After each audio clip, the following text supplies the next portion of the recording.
never seen this time period in American history on film. 20 years before, Lewis and Clark has crossed the country with nobody else. It was an uncharted territory. This Northwest Territory was inhabited by indigenous people, the French and the English. It wasn't really America yet. Very little laws and rules. It became a place of great interest to in the fur trapping trade. Ultimately, it was a source of massive income, kind of like the pre-gold rush in a lot of ways. Tell me you got some kind of plan. We have a group of us, the fur trappers. It's this crazy hodgepodge of people from all over the place. I've been out here so long, I'm actually starting to miss my wife's cooking. I'm actually starting to miss your wife. I just shut the hell up. We had a conversation, all of the cast and Alejandro. The theme of the film is survival and spiritual growth through physical pain. He said you're going to be in pain and that's planned, and that he wanted to film that then.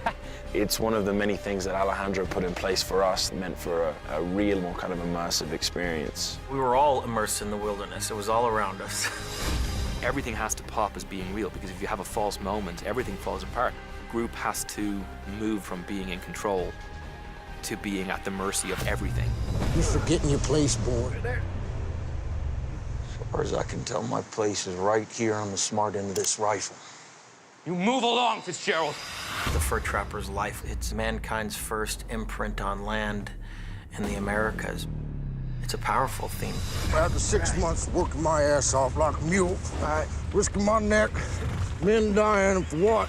Most of these trappers were runaways, were young people. Normally, they own more at the end of their journey than what they were paid. I was hired to trap him. I wasn't hired to go You signed a contract to protect your boss and your boss's property. These were incredibly tough, resilient men out in the middle of the elements like any other animal in the wilderness. You're scaling a mountain at minus 20-degree weather. From an actor's perspective, there's nothing better to actually do that. A lot of these locations were incredibly difficult to get to, and we had a pretty massive crew that had to logistically move from location to locations through this really harsh winter landscape. Pretty difficult for everyone to pull off. Most of these locations are very pristine, you know. There's something very pure and very spiritual in these places.